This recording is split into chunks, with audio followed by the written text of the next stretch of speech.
राम राम दादा. राम राम. मंडळी, आज आपण आलो तर उत्तम प्रकारच्या केशर आंब्याची लागवड पाहण्यासाठी आणि या ठिकाणी आपल्यासोबत शेतकरी दादा जोडले गेलेत. दादा, कधी लागवड केली होती आंब्याची? 10 वर्ष. 10 वर्ष झाले.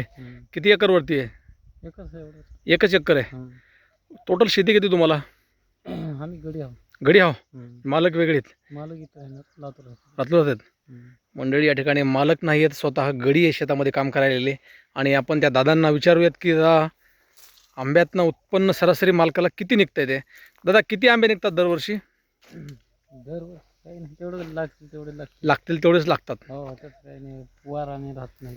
वारा आहे, ऊन आहे, पाऊस आहे, भरपूर असं शेतकऱ्यांना संकट आहे. मंडळी पाहू शकता, अगदी जमिनीपर्यंत आंब्याचे घडं टेकायलेत आणि नवीन 10 वर्षापूर्वीची बाग आहे त्यांची, असं दादांचं म्हणणं आहे. सुंदर असे आंब्यांना आंबे लागलेत. सध्या मार्केटमध्ये केशर आंब्याची किंमत 200 ते 250 रुपयेपर्यंत किलो आहे. साईजनुसार आंब्यांची किंमत मार्केटमध्ये पाहायला मिळते. याची खूप सुंदर अशी साईज आहे आणि हा खायलासुद्धा चवदार गोड लागतो. याला फवारणी कोणती कोणती करतात दादा? मला तवा केली ते आता नाही. तेव्हा केली होती, आता नाही. तवाची खत टाकते, काय टाकते. तुम्हाला काय वर्षाला किती रुपये देतात? वर्षाला 1.5 लाख रुपये पगार. 1.5 लाख रुपये पगार पुरते का? पुरते म्हणत करावं काहीतरी करावं लागेल. अरे, मेहनतीचं खायचं म्हणल्यास मेहनत करावंच लागेल. करावं लागतं. कोणतं गाव तुमचं? आमचं मुखेड आहे इकडे, मुखेडकडे गाव आहे. मुखेडकडे गाव आहे. म्हणजे दूरवरनं गावाच्या बाहेर येऊन काम कुठंतरी करताय. मेहनत कुठं बी केली पाहिजे. होय की. ते जास्त काम मिळत नसेल एकरभर शेत म्हणल्यास काम काय तुम्हाला दुसरं? बोकळा शेतातलं काम. शेत आहे की 30 एकर रान आहे मालकाला. 30 एकर शेती आहे. फक्त आंबा एकरभर आहे. एवढा आंबाचा आहे.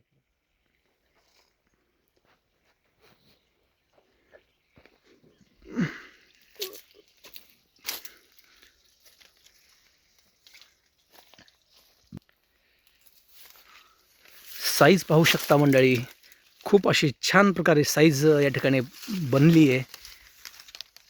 30 एकरमध्ये किती गडी आहेत का एकटेच पाहता? दोघा हो.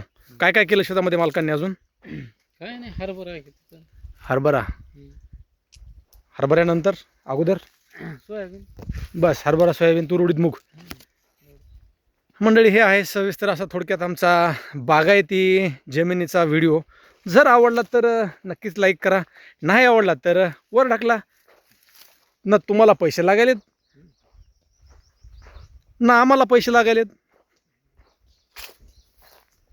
शेतकरी बांधवांसाठी काहीतरी चांगलं दाखवण्याचा प्रयत्न करत असतो.